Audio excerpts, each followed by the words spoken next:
அனைவருக்கும் பிறந்துள்ள இயேசு கிறிஸ்தனுடைய இனிய நத்தார் திருநாள் நல்வாழ்த்துகள். தேவபாலகன் மனு உரு எடுத்த நாள் இன்றைய நாள். கார் இருளில் நடந்த மக்கள் பேரொளியை கண்டார்கள். நம் வாழ்விலே புதிய ஒளி பிறக்கும் நாள் இன்றைய நன்னாள். 2025 வருடம் டிசம்பர் மாதம் 25ஆம் தேதி இன்றைய தினம் உலகமே இயேசு பாலகனுடைய அந்த பிறப்பினை கொண்டாட காத்திருக்கின்ற தருணத்திலே இந்த தருணத்தை நாங்கள் விசேடமாக நைத்ராவின் பாலன் பிறந்தார் விசேட நேர்காணல் நிகழ்ச்சியூடாக உங்களை நாங்கள் சந்திக்கின்றோம். இந்த நேர்காணல் பகுதியினூடாக நம்மோடு இந்த வேளையில் இணைந்து கொள்கின்றார் கொழும்பு 13 ஜிந்துப்பீட்டிய புனித தோமையார் ஆலயத்தின் பங்கு தந்தை வணக்கத்துக்குரிய பிதா டி.கே. பாலகிருஷ்ணன் அடிகளார் இந்த வழியில் நம்மோடு கலையத்தில் இருக்கின்றார். அவரை படிப்பன்போடு இந்த வழி நாங்கள் நிகழ்ச்சிக்குள்ளே அழைத்து செல்கின்றோம். வணக்கம் ஃபாதர், இனிய கிறிஸ்துமஸ் நல்வாழ்த்துகள். வணக்கம் ஃபாதர். இப்பொழுது நாங்கள் கிறிஸ்துமஸ் பண்டிகையை கொண்டாடுவதற்காக புத்தாடைகள் வாங்கி, இன்னும் சிறுவர்களுக்கான விளையாட்டுப் பொருட்கள் வாங்கி மற்றும் தின்பண்டங்கள் எல்லாம் செய்து வீட்டை அலங்கரித்து கிறிஸ்துமஸ் மரம் கொண்டு ஆலயங்களுக்கெல்லாம் சென்று இந்த கிறிஸ்துமஸை நாங்கள் கொண்டாட ஆரம்பிக்கின்ற தருணத்திலே ஒரு அனர்த்தம் நாட்டிலே ஏற்பட்டது. டிட்வா சூறாவளி. நமக்கு தெரியும், இந்த கடந்த 2019ஆம் ஆண்டு இயேசுனுடைய உயிர்ப்பை கொண்டாடுகின்ற பொழுது நாங்கள் ஒரு அசாதாரண சூழ்நிலையை நாங்கள் நம்முடைய நாட்டிலே எதிர்நோக்கியிருந்தோம். இப்பொழுது இயேசுனுடைய பிறப்பை நாங்கள் கொண்டாட ஆரம்பிக்கின்ற பொழுது இந்த மாதத்தின் துவக்கத்தில் அல்லது கடந்த மாதத்தின் இறுதி பகுதியிலே தித்வா சூறாவளி காரணமாக நூற்றுக்கணக்கான உயிர்களை நாங்கள் காவு கொடுக்க வேண்டியதாக, இன்னும் சிலர் இன்னும் காணாமல் போயுள்ளதாக, உடைமைகளை இழந்து, உயிரை இழந்து, உடல் உறுப்புகளை இழந்து பரிதவிக்கின்ற ஒரு அனர்த்தத்துக்குள் நாங்கள் கடந்து நாங்கள் இப்பொழுது இந்த நத்தாருக்கு வந்திருக்கின்றோம். ஏன் இந்த அனர்த்தம் ஃபாதர்? அழிவுகள் என்று சொல்லுகின்ற பொழுது 2 விதமான அழிவுகள் இருக்கின்றது. ஒன்று இயற்கை அழிவு, இன்னும் ஒன்று மனிதனால் ஏற்படுத்துகின்ற சூழல் மாசுடைய காரியங்கள் நிமித்தம் இயற்கை அழிவு நடக்கின்றது. நாங்கள் விஞ்ஞான ரீதியாக பூமியை பார்த்தாலும், பூமி, அது மண், அதில் இருக்கின்ற கல்லுகள் எல்லாம் பார்க்கின்ற பொழுது காற்றும் நீரும் கலந்தது தான் இந்த பூமி என்பது. அப்போ சில வேளைகளிலே அந்த காற்றும் நீரும் அந்த காற்றிருக்கின்ற இடைவெளிகளிலே நீர் போகின்றது நிமித்தம், அந்த நீரின் பாதிப்பு நிமித்தம் அந்த உருளை கல்கள் மாதிரி இருக்கின்ற அதற்கிடையில் இருக்கின்ற அந்த மண்கள் கழுவுப்பட்டு சறுக்கல்கள் நடைபெற்று மண் சரிவுகள் ஏற்படுகின்றதை நாங்கள் காணுகின்றோம். அதேபோல் இயற்கையிலே வருகின்ற மழை, காலத்துக்கு வருகின்ற பருவமழைகளை நாங்கள் கூறுகின்றோம். இந்த இயற்கையில் நடைபெறுகின்ற மாசுடைய காரியங்கள் நிமித்தம் மனிதர்களால் அநேக விதமான இப்படியான ஆபத்து காலங்கள், காரியங்கள், இயற்கை அழிவுகள், ஏனைய காரியங்கள் நடைபெறுகின்றதை நீங்கள் நானும் அறிந்திருக்கின்றோம். அதை எங்களுக்கு நல்ல நினைவிருக்கின்ற ஒரு விஷயம்தான் நீங்கள் கேள்விப்பட்டதைப் போல் சுனாமி 2004ஆம் ஆண்டு டிசம்பர் மாதத்திலே நத்தார் முடிந்த அடுத்த நாளே சுனாமியினால் எமது தேசம் உட்பட அநேக உலகளாவிய ரீதியை அநேக நாடுகள் பாதிக்கப்பட்டு, நீங்கள் கூறியதைப் போல் அநேக உயிர்கள் பாதிக்கப்பட்டது. இப்படி இந்த இயற்கையிலே பலதரப்பட்ட மாற்றங்கள். மேலும் நாங்கள் அவதானிக்க வேண்டிய ஒரு விஷயம் என்னவென்றால், இந்த பூமி, அதில் இருக்கின்ற மண்கள் இதெல்லாம் உருவாகுவதற்கு மில்லியன் வருடங்கள் அது நடைபெற்று அது சேர்ந்து ஒரு தட்டாக இருக்கின்றது. அப்படி இருக்கின்ற பொழுது இதற்குள் இயற்கை அழிவுகள் நிமித்தமும் காரணிகள் நிமித்தமும் செயற்கையான காரணிகள் நிமித்தமும் இந்த மண் சரிவுகள் இவைகள் நடைபெறுகின்றதை நாங்கள் அவதானிக்கின்றோம். அப்போ நீங்கள் கேட்ட கேள்வி ரொம்ப நல்ல கேள்வி. ஏன் இப்படியாப்பட்ட நத்தார் காலத்திலே, கிறிஸ்து பிறப்பின் காலத்திலே, எல்லோரும் சந்தோஷப்பட வேண்டிய காலத்திலே இப்படி நடைபெறுகிறது என்று கேட்டால் உண்மையிலே துரதிருஷ்டமான விஷயங்கள் என்று தான் சொல்லப்படுகிறது. காரணம், நத்தார் 2004ஆம் ஆண்டு கிறிஸ்மஸ் தினத்தின் அடுத்த நாள் இப்படி ஒன்று நடப்பதை யாரும் எதிர்பார்க்கவில்லை. அப்படியான பெரிதான ஒரு அழிவு. அதேபோல் நீங்கள் சொன்னதைப் போல் 2016ஆம் ஆண்டு பெரிய மழை நிமித்தம் பெரிய இயற்கை அழிவுகள், அப்புறம் 2019ஆம் ஆண்டு நீங்கள் கூறியதைப் போல் கிறிஸ்து உயிர்ப்பின் நாளிலே அந்த நிகழ்வு, இப்பொழுது இந்த மாதம் நவம்பர் மாதம் இறுதியிலே நடைபெற்ற இந்த டிசம்பர் மாதத்துக்குள் வருகின்ற பொழுது அழிவிலே எமது தேசம் விசேஷமாக மலையகம் உட்பட அநேக இடங்களிலே பெரிய சேதங்கள், உயிர் சேதங்கள், சொத்து சேதங்கள், இப்படி உதாரணமாக சொல்லப்போனால் 1000 பேருக்கு மேல் மறித்து இன்னும் 1000 பேருக்கு மேலாக காணாமல் போயிருக்கின்றார்கள். வீடுகள், இன்னும் அவர்கள் சேகரித்து வைத்த சொத்துக்கள் எல்லாம் அழிந்திருக்கின்றது. இதை நாங்கள் ஒரு சமய கண்ணோட்டத்தில் நாங்கள் பார்க்கின்ற பொழுது, விசேஷமாக கிறிஸ்துவை அடையாளமாக நாங்கள் கொண்டவர்களாக திருமறை என்ற புத்தகம் எங்களிடத்தில் உண்டு.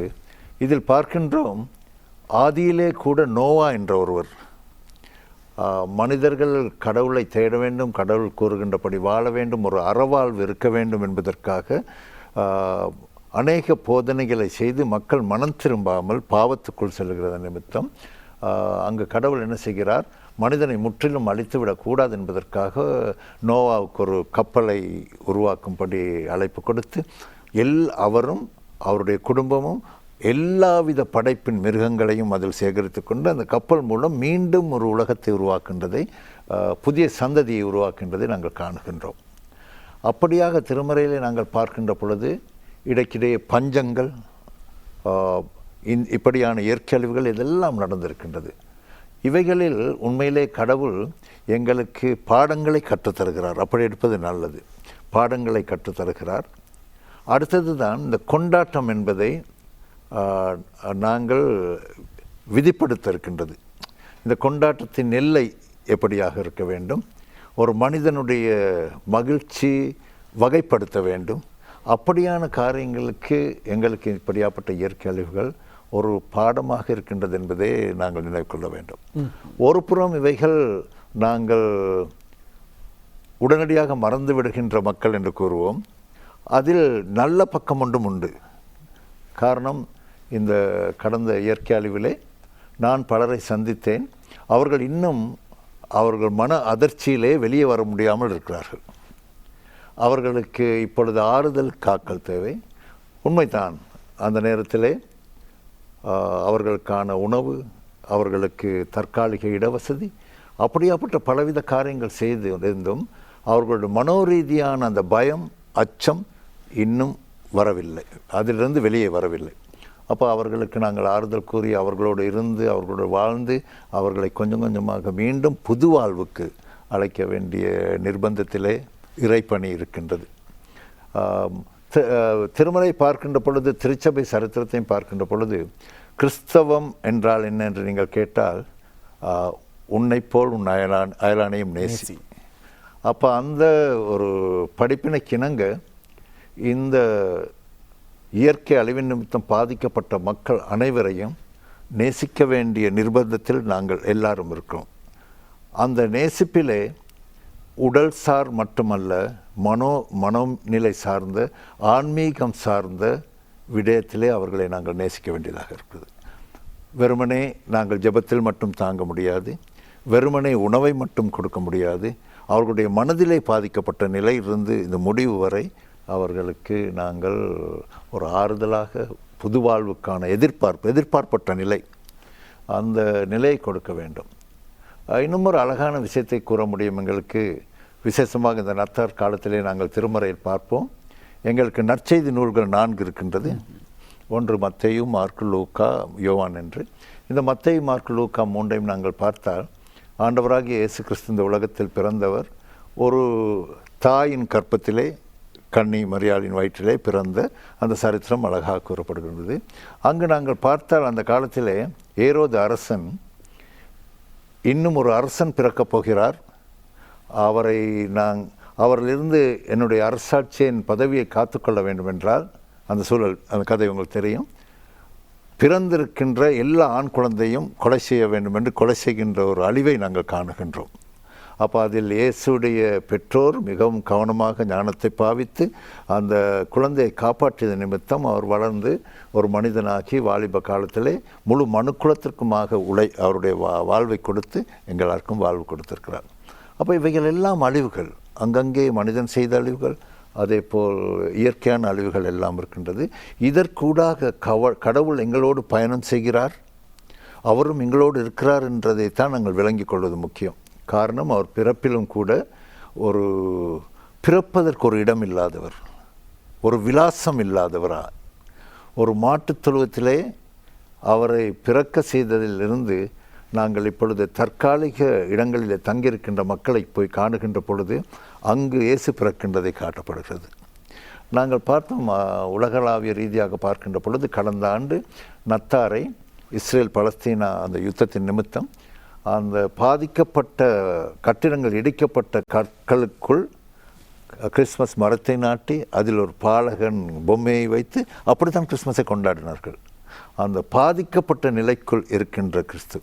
அப்போ அந்த கிறிஸ்து வந்து பாதிக்கப்பட்ட மனதிலே, உடைக்கப்பட்ட நெஞ்சத்திலே, கண்ணீரோடு இருக்கின்ற எதிர்பார்ப்பட்டிருக்கின்ற மக்களில் அவர் பிறந்து அவர் வாழ்வு கொடுக்கிறார், எதிர்பார்ப்பு தருகின்றார் என்பதுதான் இந்த செய்தியினே மிக கரு செய்தியாக இருக்கின்றது என்று நான் நம்புகிறேன்.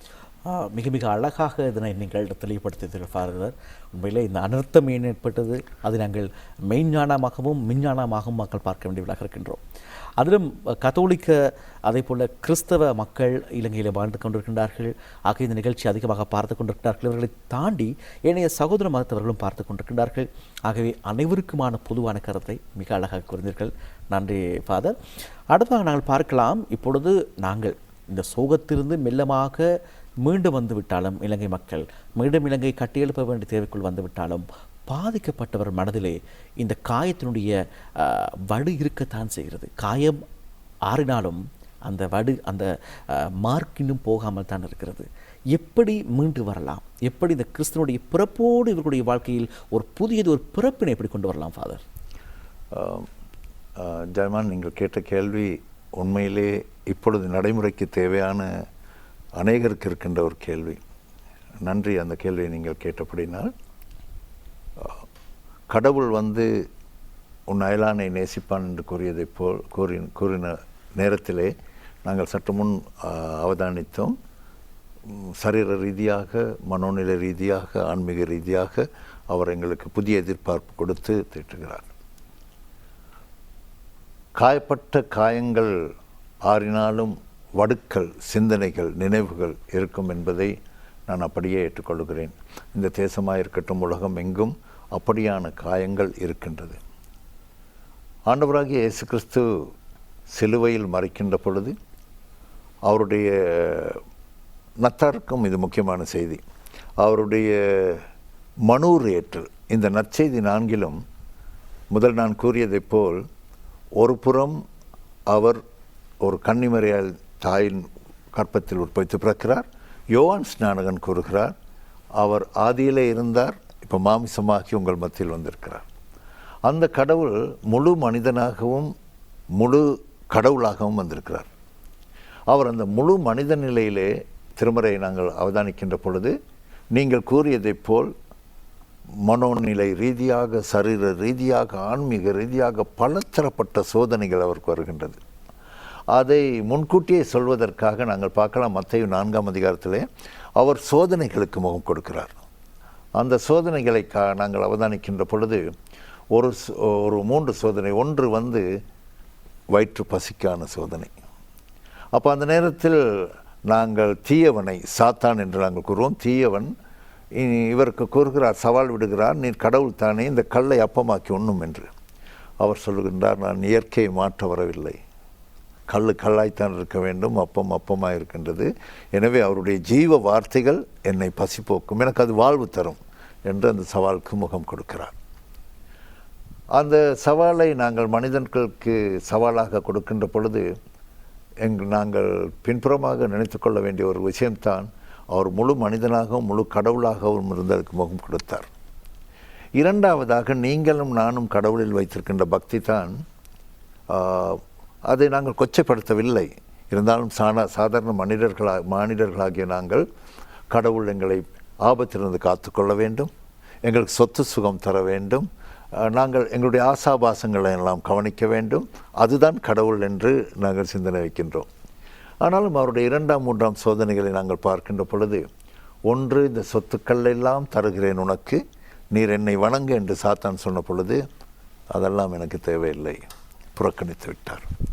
இன்னும் ஒன்று நாங்கள் காணுகின்றோம், அதே இடத்திலே மேலே இருந்து குதிக்கும் பள்ளத்திற்கு குதிக்கும்படியும் தேவதூதர்கள் காத்துக்கொள்வார்கள் என்றும் சொல்லுகிறார். அதையும் அவர் சொல்லுகிறார். காரணம், இயற்கையாக மேலே இருந்து விழுந்தால் அது உடைய வேண்டும். அப்படி இல்லாவிட்டால் அது கடவுள், நீங்கள் சொன்ன இப்போ தெய்வீகம்க்கு மாறான ஒரு மேஜிக்காக மாறிவிடும் என்பதை அவர் உணர்ந்து இயற்கைக்கு முதலிடம் கொடுத்து அந்த சரித்திரம் முழுவதுமே அவருடைய எல்லா காரியங்களும் இயற்கையை படைத்த கடவுள் அந்த இயற்கைக்கு சமமாக அவர் வாழ்ந்து கொண்டு வருகிறார். அப்போ நான் நினைக்கிறேன், திருச்சபை நீங்கள் சொன்னது போல் கத்தோலிக்க திருச்சபை என்று சொல்லுகின்ற பொழுது, கத்தோலிக்கம் என்பது உலகளாவிய சபை.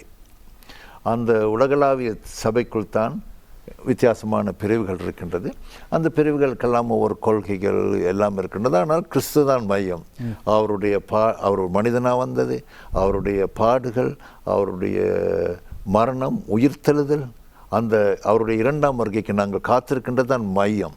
அந்த மைய கருத்திலே நாங்கள் நோக்குகின்ற பொழுது ஒவ்வொரு உயிர்ப்பின் ஞாயிறிலும், ஒவ்வொரு கிறிஸ்து பிறப்பின் நாட்களிலும் எங்களுடைய இறை செய்தியானது அவருடைய பிறப்பு, அவருடைய பாடுகள், அவருடைய மரணம், அந்த மரணத்தின் பின் எல்லாம் இல்லை என்ற வடுகு, நீங்கள் சொன்னது இப்போ காயங்கள் வாரி வருகை, மீண்டும் ஒரு புதிய எதிர்பார்ப்பு தருவதற்காக அவர் உயிர்த்தெழுந்தார்.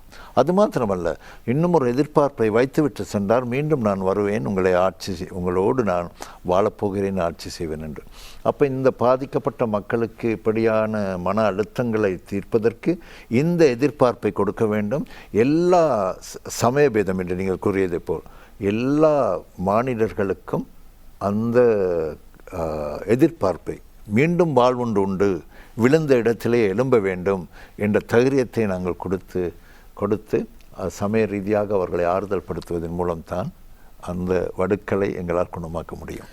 ஃபாதர், இயேசு கிறிஸ்துனுடைய அழகான ஒரு செய்திதான், உன்னைப் போலவே உன் அயலவனையும் நேசி. இதான் இயேசு நமக்கு கற்றுத்தந்த பாடம்.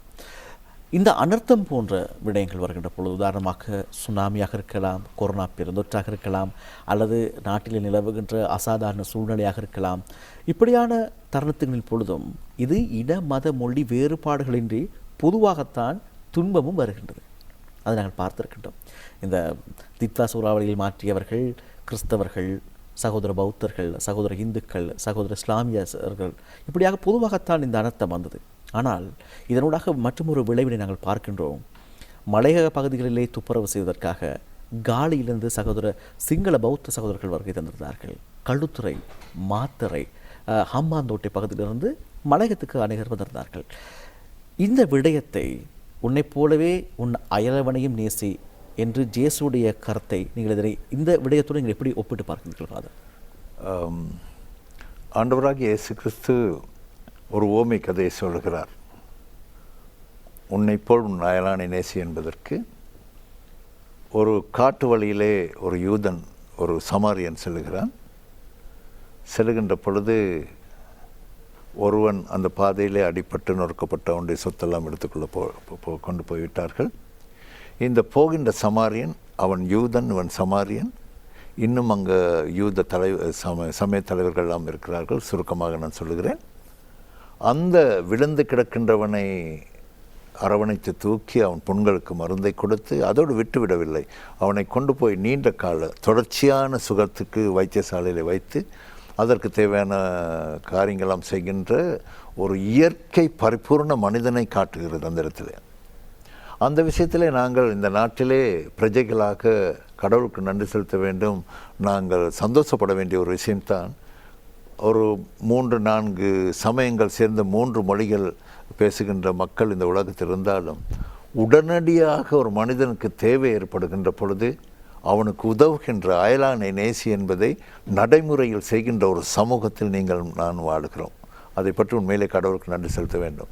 இவ்வளோ பெரிய அழிவுகளை நாங்கள் பேச தேவையில்லை. ஏன், நாங்கள் பார்க்கின்ற வாகனங்கள் விபத்துக்கள் நடந்த பொழுது அருகாமை காலத்தில் நீங்கள் கேள்விப்பட்டிருப்பீர்கள், பண்டாருள்ளை வெள்ளவாய் அந்த ரோட்டில் இப்போ பஸ் பிறந்த பொழுது அங்கு மனிதர்கள் அவர்களுடைய உயிர்களையும் பணயம் வைத்து அங்கு போய் அவர்களை தேடி வந்தார்கள். அதில் நாங்கள் பார்க்கின்றோம் ஒரு எங்கள் படையினரில் ஒரு சகோதரன் அதில் மறித்து விட்டார், காயப்பட்டார், பயங்கர விதமாக காயப்பட்டார் என்று நாங்கள் பார்க்கின்றோம். அது எங்களுடைய உண்மையிலே சந்தோஷப்பட வேண்டிய விஷயம் எங்களுக்குள்ளாகவே இருக்கிறது. அந்த ஒருவன் விபத்திலே தன் உயிர்க்காக கஷ்டப்பட்டு கொண்டிருக்கின்ற பொழுது உதவுகின்றது. அதுதான் தெய்வீகம். சமயம் வேதங்கள் இல்லாமல் மனிதனுக்குள் தெய்வீகம் இருக்கிறது என்பது அதுதான். அதை நாங்கள் இனம் கொள்ள வேண்டும். நேரத்துக்கு நேரம் நாங்கள் முரண்பட்டு அது செய்தாலும் எங்களுக்குள்ளே இது இருக்கின்றது. அதுதான் நீங்கள் சொன்னதை போல் உண்மையிலே இந்த இயற்கழிவு காலி மாத்திர பகுதியிலிருந்து எங்களுடைய சிங்கள சகோதரர்களாக இருக்கட்டும், இஸ்லாம் சகோதரர்களாக இருக்கட்டும், தமிழ் சகோதரர்களாக இருக்கட்டும் மலையகத்துக்கு வந்தார்கள். சுனாமி நேரத்தில் நாங்கள் பார்க்கின்றோம், அவர்கள் எல்லாம் கடற்கரைக்கு வந்தார்கள். சிலர் உண்மையிலே என்னோடு கதைக்கின்ற பொழுது சொன்னார்கள், அந்த மக்கள் அன்றுதான் கடலை கண்டிருக்கிறார்கள். ஆனால் வந்த நோக்கம் கடலை பார்ப்பதற்கல்ல, பாதிக்கப்பட்ட மக்களுக்கு எப்படி உதவலாம் என்று. இதெல்லாம் உண்மையிலே ஒரு சரித்திரமான விஷயங்கள். நாங்கள் கண்டு கொள்ளாவிட்டாலும் சரித்திரம் சார்ந்த இந்த மனிதனுக்குள் இருக்கின்ற மனித நேயத்தை பற்றி பேச வேண்டிய காரியம். எனவே எல்லா சமயங்களிலும் அன்பை பற்றியும் மனித நேயத்தை பற்றி கற்றுக் கொடுக்கின்றது. கிறிஸ்தவத்திலே நாங்கள் பார்க்கின்றோம், இயேசு கிறிஸ்து மனிதனுக்காக தன்னையே விட்டு கொடுத்தார். அதான் நாங்கள் நற்கருணை ஆராதனையிலே படிப்பிடத்திலே நாங்கள் செய்கின்றோம். அந்த பிட்டு கொடுத்தல் அதான் பிறனை உன் அயலானை நேசி என்பது, எங்களை பிட்டு கொடுத்து மற்றவனுக்கு வாழ்வு கொடுப்பது. அதை எங்களுடைய மனிதநேயம் படைத்த மக்கள் உள்ளத்திலே இயற்கையாகவே இருக்கிறதை பற்றி கடவுளுக்கு நன்றி செலுத்த வேண்டும். அதை மென்மேலும் நாங்கள் வளர்க்க வேண்டும் என்பது தான் உண்மையான திருமறை போதனையாக இருக்கின்றது. தொடர்ச்சியாக பேசலாம். நேத்ரா வழங்கும் பாலன் பிறந்தார் நத்தார்த்தின சிறப்பு நேர்காணலோடு நாங்கள் இன்னும் பல விடயங்களை பேசுவதற்கு ஆயத்தமாக இருக்கின்றோம். ஆனால் அதுக்கிடையிலே சிறு வர்த்தக விளம்பர இடைவேளை.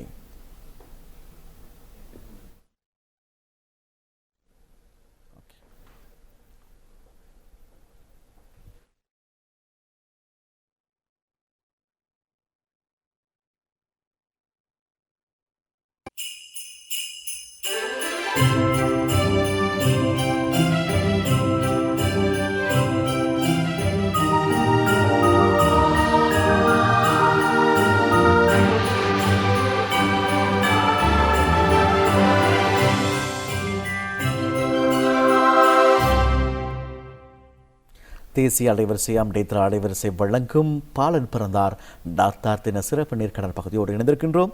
இந்த நேர்காணல் பகுதியில் நம்மோடு இணைந்து கொள்கின்றார் கொழும்பு 13 ஜீந்திப்பட்டியில் அமைந்திருக்கின்ற புனித தோமையார் ஆலயத்தினுடைய பங்கு தந்தை வணக்கத்துக்குரிய பிதா DK பாலகிருஷ்ணன் அடிகளார் இந்த வழியில் நம்மோடு இணைந்திருக்கின்றார். தொடர்ச்சியாக பேசுவோம்.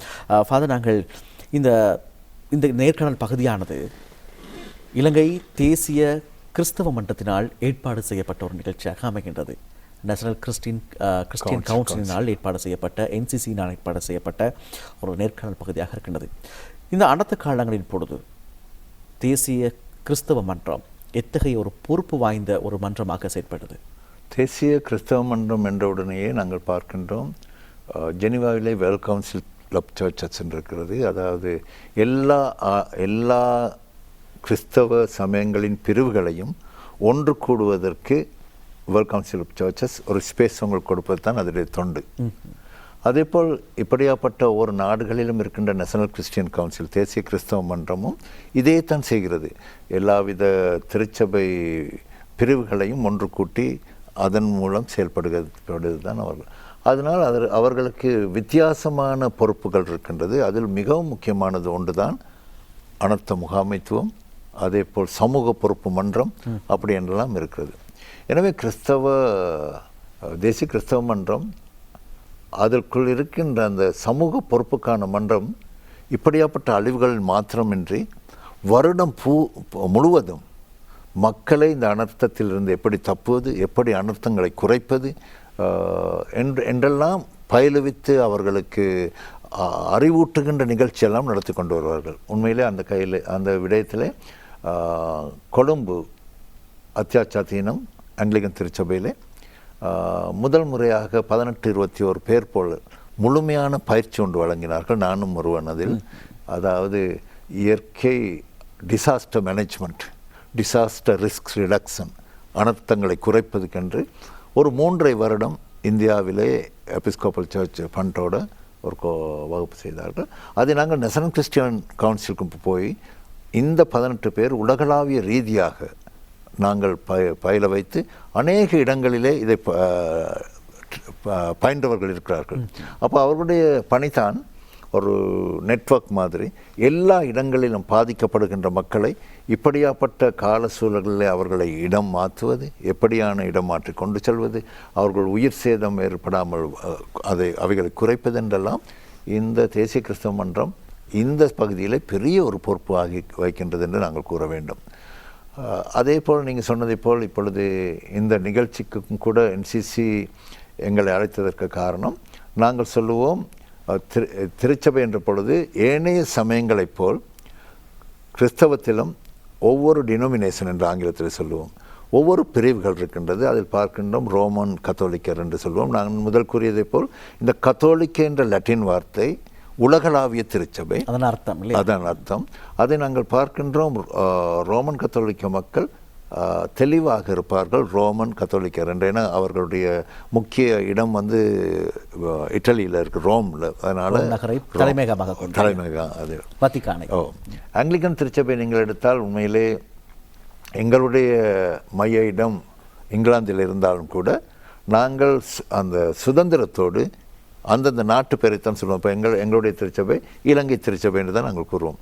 அப்போ அதன் கீழ் நாங்கள் பார்க்குறோம் மெத்தடிஸ்ட் திருச்சபை. இப்படி ஒரு 7 சபைகள் அந்த மெயின்லைன் சர்ச்சஸ் என்று சொல்லுகிற பெரிய சபைகள் எல்லாம் ஒன்று சேர்த்து தான் நேஷனல் கிறிஸ்டியன் கவுன்சிலை உருவாக்கி இருக்கின்றது. அப்போ அந்த அங்கத்தவர்கள் எல்லாரும் ஒன்று கூடி அதற்கு ஒரு தலைவரை வைத்து வருடம் இல்லாட்டி 4 வருடத்துக்கு ஒரு முறை அதன் மூலம் சமூக பொறுப்பாக இருக்கட்டும், சமய சிந்தனைகளை உருவாக்குவதாக இருக்கட்டும், சமய சிந்தனைகளை வளர்ப்பதற்காக இருக்கட்டும், தொடர்ச்சியான படிப்பினைகளும் அறிவூட்டலும் இப்படியாப்பட்ட காரியங்களிலே ஈடுபடுவதற்கும் இருக்கின்ற ஒரு முக்கியமான இடமாக நான் கருதுகிறேன். அது ரொம்பவும் முக்கியமான இடம். இப்பொழுது ஃபாதர், இந்த NCCக்குள்ளே என்னென்ன சேர்ச்சஸ் இலங்கையில் அடங்கியிருக்கின்றன ஃபாதர்? ஒரு புதிய ஒரு தேடலுக்காக, புதிய ஒரு அறிவுக்காக கேட்கிறேன். காரணம், என்ன இது RC, என்ன இது NCC என்கின்ற ஒரு கேள்வி நம்முடைய சகோதர மக்கள் மத்தியிலே எழலாம். ஆகவே இந்த ஜேசுனுடைய இந்த பாலன் பிறப்பு தினத்தில் இதை பற்றி ஒரு சிறிய விளக்கம் அவர்களுக்கு இன்னும் தெளிவாக இருக்கும் என என்னுடைய ஒரு அன்பான வேண்டுகோள். உண்மையிலே NCC அதை பற்றிய பெரிய ரொம்ப விஷயங்கள் பேச இருக்கின்றது. நீங்கள் ரொம்ப சுருக்கமாக சாதாரண எங்கள் மாதிரி மக்களுக்கு விளங்கி கொள்ள வேண்டிய கேள்வி தான் நீங்கள் கேட்டீர்கள். அதில் உண்மையிலே ஆங்கிலிக்கன் திருச்சபை, இப்போ நான் வழிபடுகின்ற திருச்சபை மெத்தடிஸ்ட் திருச்சபை, பிரெஸ்பிட்டேரியன், செல்வேசன் ஆமி உங்களுக்கு தெரியும், செல்வேசன் ஆமி, அதே போல் பேப்டிஸ்ட் சர்ச், அப்படி இன்னும் ஒரு 7 ஆலயங்கள் இப்பொழுது அதில் அங்கத்துவம் வகிக்கிறார்கள். போஸ்கியா மிஷன் ஒன்று இருக்கின்றது. அவர்கள் இப்பொழுது கதைகள் நடந்து கொண்டிருக்கின்றது, அவர்களை முழுமையாக அதில் எடுத்துக்கொள்வதற்கு. அசம்பிளி ஆஃப் காட் என்ற ஒரு ஆலயம் இருக்கின்றது, உங்களுக்கு தெரியும், பிரிவு கொண்டு அவர்களும் கூட பேசிக்கொண்டிருக்கிறார்கள் இதோடு கலந்து கொள்வதற்கு. இப்படியாப்பட்ட திருச்சபைகள், இன்னொன்று YFCA ஒன்று இருக்குது, வாலிபர்களுக்கான இயக்கம் உண்டு, அவர்களும் இதில் பங்கு வகிக்கிறார்கள். இந்த சிறு குழுக்கெல்லாம் ஒன்று சேர்ந்து தான் தேசிய கிறிஸ்தவ மன்றம் உருவாகி இருக்கின்றது. அப்போ அவர்களுடைய தீர்மானம் எடுக்கும் இடங்களுக்கு போகின்ற பொழுது அந்த ஒவ்வொரு திருச்சபையில் இருக்கின்ற ஒருவர் அங்கு இருப்பார். அதை கதைத்து இவர்கள் எல்லாருடைய நம்பிக்கை, இறையியல் எல்லாவற்றையும் ஒன்றுபடுத்துகின்ற, அப்படி அதற்கு மேல் போனால் அவரவர் நம்பிக்கையை அப்படியே வைத்துக்கொண்டு நாங்கள் சொல்லுவோம் அந்த பிரிவுகளுக்குள்ளும் அந்த வித்தியாசங்களை ஏற்றுக்கொண்டு செல்லுகின்ற ஒரு பயணத்தை அவர்கள் செய்து கொண்டு போகிறார்கள். இறுதியாக அவர்களுடைய கிறிஸ்தவ தொண்டை, கிறிஸ்து செய்கின்ற பணியை செய்வதை மையமாக கொண்டு இந்த சில வித்தியாசங்களையும் பொருட்படுத்தாமல் ஒருமனப்பட்டு செயல்படுகின்ற இடம்தான் தேசிய கிறிஸ்தவ மன்றம். இயேசு இருக்கும் நிலையிலே தான் அழைக்கிறார்களே. இயேசு இருக்கின்ற நிலையிலே. ஆமாம். அதே போல் நாங்கள் எந்த இடத்தில் இருந்தாலும் எங்களுடைய மையக்கரு அல்லது எங்களுடைய மையப்புள்ளியாக இருப்பது இயேசு தான் இல்லையா? ஆகவே ஆமாம், கிறிஸ்தவம் என்று சொல்லுகின்ற பொழுது எந்த பிரிவாக இருந்தால் என்ன, அது பெரிதான திருச்சபையாக இருக்கலாம், சிறிதான திருச்சபையாக இருக்கலாம், கிறிஸ்து தான் மையம். நாங்கள் பிதா, குமாரன், பரிசுத்தாவி என்ற ஒரு கடவுளை நம்புகின்றோம். அதில் கிறிஸ்து தான் மையம் என்பது தான் உண்மை. ஃபாதர், அழகாக சொல்லியிருந்தீர்கள். கிறிஸ்து மீட்பர், மெசியா, இமானுவேல் என்று நாங்கள் பல பேர்களால் நாங்கள் அழைக்கலாம்.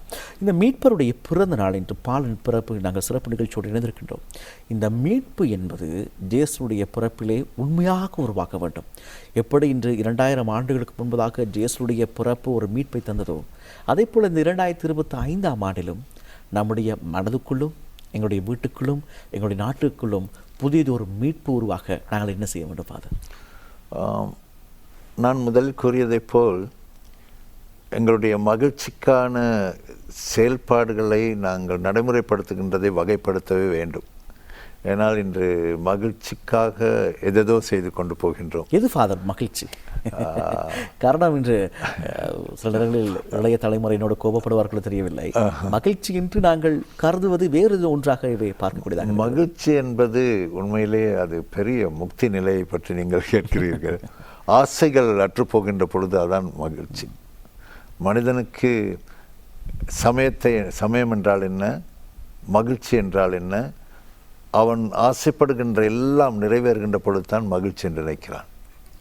ஆனால் சமய போதனைகளை நீங்கள் எடுக்கின்ற பொழுது எல்லா ஆசைகளும் இல்லாமல் போகின்ற பொழுது, பாரங்கள் இல்லாமல், சுமைகள் இல்லாமல் பொழுது அதுதான் மகிழ்ச்சி. அந்த போக்கில் நாங்கள் பார்க்கின்ற பொழுது இயேசு கிறிஸ்துவின் பிறப்பை நாங்கள் எடுக்கின்ற பொழுது, இயேசு கிறிஸ்து பிறப்பின் காலத்திலே நாங்கள் பலதரப்பட்ட மகிழ்ச்சிக்காக பலதரப்பட்ட காரியங்கள் செய்கிறோம். கொண்டாட்டங்கள் என்றவுடனே எங்களுக்கு மகிழ்ச்சிக்கான அநேக காரியங்களை நாங்கள் செய்கின்றோம். இதை திருச்சபையில் கூட நீங்கள் பார்க்கலாம். தொடர்ச்சியாக நான் கூற விரும்புகிறேன். இயேசு கிறிஸ்துவின் மரணத்தில் கூட வளமையாக ரோம படையினர் ஒருவனை வெட்கப்படுத்தி காயப்படுத்தி மகிழ்ச்சி அடைகின்றதை காணுகிறோம். இன்றும் எங்களுடைய சமூகத்தில் இருக்கின்றது. இன்னொருவனை புண்படுத்தி நாங்கள் மகிழ்ச்சி அடைவோம், இன்னொருவனை காயப்படுத்தி நாங்கள் மகிழ்ச்சி அடைவோம். அதற்கெல்லாம் அப்பால் இன்னொருவனை சுகப்படுத்தி இன்னொருவனுக்கு அளிப்பதை மாறாக வாழ்வு கொடுத்து மகிழ்ச்சி பெறுகின்ற ஒரு மாற்றத்தை மனோநிலையில் கொண்டாட வேண்டும். இந்த அழிவின் பின் கிறிஸ்தவ போதகர்கள் அநேகர் அவங்களுடைய கொண்டாட்டங்களை குறைத்திருக்கிறார்கள். அது மகிழ்ச்சியான உண்மையான விஷயம். எங்களுடைய திருச்சபையில் கூட ஒரு ஐக்கிய போசனம் கொடுப்போம் திருச்சபை அங்கத்தினருக்கு.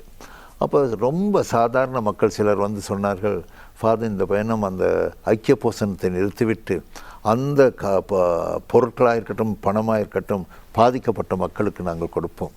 அதான் தெய்வீகம் வெளியே வருகின்ற இடம். அதற்குள் தான் மகிழ்ச்சி இருக்கின்றது, அதற்குள் தான் மகிழ்ச்சி இருக்கின்றது. அந்த மகிழ்ச்சியை காணுவதற்கு நாங்கள் உண்மையிலே கடவுளிடத்தில் எதிர்பார்க்கின்றது என்ன, கடவுளிடத்தில் வைத்திருக்கின்ற பக்தி என்ன என்பதை மீளாய்வு செய்ய வேண்டும். நான் முதல் கூறியதைப் போல் கடவுள் நான் ஆசைப்படுகின்ற, நான் வகைப்படுத்துகின்ற மகிழ்ச்சியை தர வேண்டும் சொல்லுகின்ற பொழுது கட்டாயம் தோல்விதான் நடைபெறும். ஆனால் அதற்கு மாறாக கடவுளுடைய விருப்பத்தில் நான் மகிழ்ச்சி அடைய போகின்றேன் என்று சிந்திக்கின்ற பொழுது கொஞ்சம் கடினமான விஷயம்தான், பேசுவதற்கு அழகாக இருந்தாலும். ஆனாலும் அங்கு தான் உண்மையான மகிழ்ச்சி இருக்கின்றது, அங்கு தான் சுதந்திரம் இருக்கின்றது. நாங்கள் பார்க்கின்றோம் ஆரம்பத்திலிருந்து கூட மனுக்குலம், மனித வர்க்கம் தாங்களுக்கு மேல் ஒரு சக்தி இருக்கின்றதை உணர்ந்து அவர் பயந்து கடவுள் மேல் பக்தி வைத்து வாழ்ந்தார்கள். ஆனால் உலகத்திலே விஞ்ஞான வளர்ச்சி, தொழில்நுட்ப வளர்ச்சிகளோடு அவைகள் சமயமாயின. உண்மையில் ஆரம்பத்தில் சமயங்கள் இருக்கவில்லை. கிறிஸ்தவம் கூட, கிறிஸ்தவம் என்று ஒரு சமயம் இருக்கவில்லை. என்ன கேட்டால் கிறிஸ்து எந்த சமயம் கிறிஸ்தவ சமயத்துக்குரியவராக இருந்தால் இல்லை, அவரை வைத்து தான் கிறிஸ்தவம் என்றதை உருவாகியது. அவர்களை பின்பற்றியவர்கள் கிறிஸ்தவர்களாக வந்தார்கள். இன்று எத்தனையோ பிரிவுகளுக்கு வந்துள்ளது அந்த கொள்கைகளை வைத்து. அப்போ அந்த சமயம் என்று வருகின்ற பொழுது அதற்கு ஒரு நிர்வாகம் தேவை, அந்த நிர்வாகத்துக்குரிய அந்தஸ்துகள் தேவை, அதற்கு தேவையான பலதரப்பட்ட காரியங்கள் வருகின்ற பொழுது அந்த கடவுள் என்கின்ற பயபக்தி குறைந்து நிர்வாகத்திலே நாங்கள் சில வேளை மூழ்கி விடுகிறோம். எல்லா சமயங்களும், கிறிஸ்தவமும் ஏன் அப்படித்தான் சில நேரங்களில்.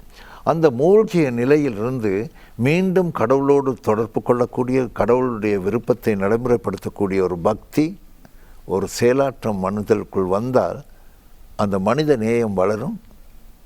இல்லாமல் போன மனித நேயம் மீண்டும் வளரும். அதனால்தான் பைபிள் கூறுகின்ற, திருமறை கூறுகின்றது, கடவுள் மனிதனை படைக்கின்ற பொழுது அவருடைய சாயலில் படைத்தார்.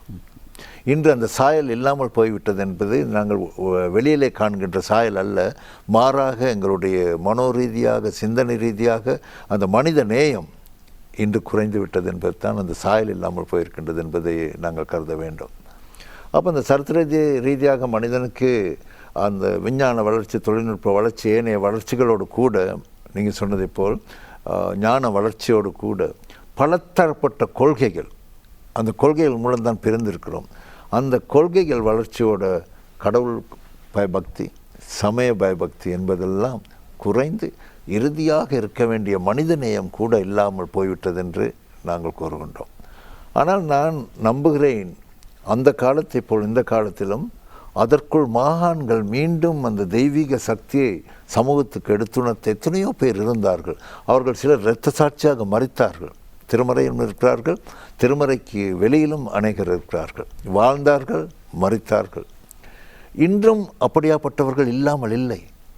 ஆனால் இது ஒரு பொருள் சார்ந்த சமூகம், பொருளாதார சமூகம், அதை மையமாக கொண்டு வாழுகின்றபடினால் அப்படியாப்பட்டவர்களை காணுவதற்கு இயேசு சொல்லுகிறார், கண்கள் உள்ளவன் காணக்கடவன், காதுள்ளவன் கேட்க கடவன். நான் நினைக்கிறேன், எங்களுக்கு அந்த பிரச்சனை மனிதனுக்கு இருக்கின்றது. எனவே தான் எங்கள் மத்தியிலே அப்படியாப்பட்டவர்கள் இருந்தாலும் சரியாக எங்களுக்கு இனம் காண முடியாமல் இருக்கின்றது. விசேஷமாக இதில் நான் சொல்ல விரும்புகிறேன், அப்படியாப்பட்ட குணங்கள் எங்கள் ஒவ்வொருவரிடத்திலும் உண்டு, எங்கள் ஒவ்வொருடத்திலும் உண்டு.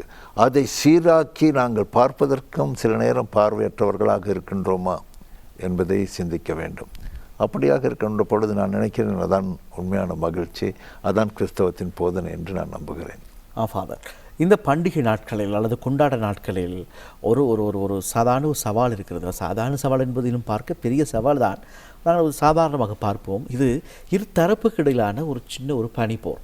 ஒன்று பெற்றோருக்கும் பிள்ளைக்குமான ஒரு பனிப்போர். அதையும் தாண்டி சொல்வதாக இருந்தால் இரண்டு தலைமுறைக்கு இடையிலான ஒரு பனிப்போர்.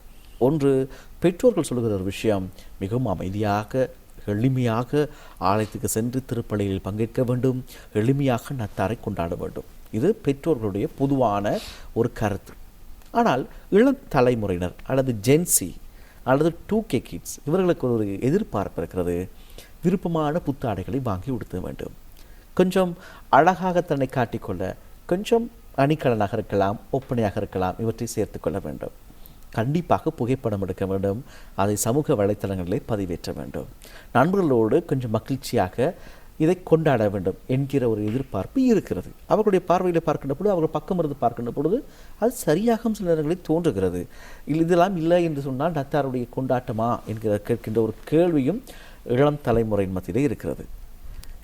இதை நீங்கள் எப்படி பார்க்கிறீர்கள் ஃபாதர்? எப்படி நாங்கள் கொண்டாடலாம்? மிகவும் நடைமுறைக்கொத்த தற்கால பிரச்சனையாக இருக்கின்றது.